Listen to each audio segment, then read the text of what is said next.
San Juan, PR. The chief executive of Puerto Rico's troubled public electric company stepped down on Friday amid a 2-month island-wide blackout and weeks of bruising public outcry over a costly contract to restore service.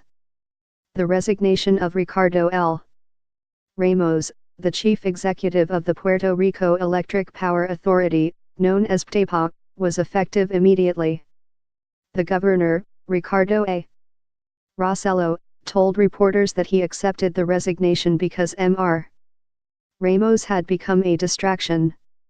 A spokeswoman for Mr. Rossello said the governor had not asked for Mr. Ramos to step down. Mr. Ramos's resignation caps a years-long saga of dysfunction and controversy at PTEPA, which filed for bankruptcy in July. Mr. Ramos, an engineer, had been at the helm of the company for 6 months when Hurricane Maria destroyed the island's power grid on September 20. He immediately came under withering criticism for awarding a $300 million contract to a small private company from Montana, Whitefish Energy Holdings, to help repair the grid. PTEPA had agreed to pay $319 an hour for electrical linemen. The average salary in Puerto Rico for that work is $19 an hour. The authority later cancelled the contract. Mr. Ramos faced a skeptical Senate hearing on Tuesday. He told lawmakers that there had been no kickbacks, but acknowledged that the company had long been rife with political patronage, where up to half the employees got their job from an important connection. Mr. Ramos has given various contradictory explanations for why he chose Whitefish over mutual aid agreements with other utility companies, which are customary after disasters. He told the New York Times last month that he preferred Whitefish because he expected the United States Army Corps of Engineers to pay the company, which meant the bankrupt utility would not have to front any of the money for repairs.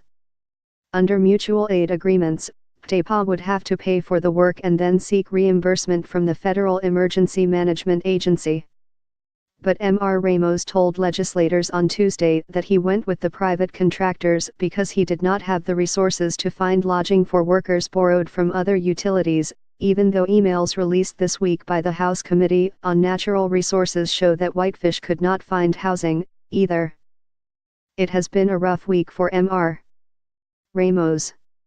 On Monday, the New York Times reported that some of the subcontractors Whitefish had hired to do the work people PTEPA could have hired itself were earning just $42 an hour. At the Senate hearing on Tuesday, Mr. Ramos fended off accusations of price gouging. On Wednesday, Mr. Ramos and the governor proudly hailed an important milestone: the company had finally reached 50% of its power capacity. Minutes later, a key line failed, again plunging the northern half of the island into darkness. Another line failed on Thursday. Some 58 days after the storm, the grid is generating power at 45% of capacity. On Friday, a local newspaper reported that Mr. Ramos had hired a friend who was once implicated in a federal criminal case to help advise the company. Mr.